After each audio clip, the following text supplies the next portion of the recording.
ഫെബ്രുവരി 15 മഹാശിവരാത്രി. വ്രതം നോക്കണമെന്നുണ്ടോ നിങ്ങൾക്ക്?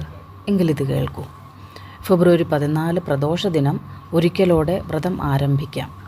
രാവിലെ കുളിച്ച് ഭസ്മം നനച്ചാണ് തൊടേണ്ടത്, വൈകുന്നേരം നനയ്ക്കാതെയും. അന്നേ ദിവസം അരിയാഹാരം പാടില്ല.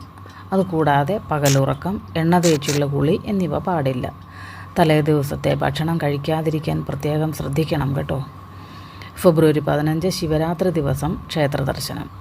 നിർമാല്യം തൊഴുതാൽ ഏറ്റവും നന്ന്.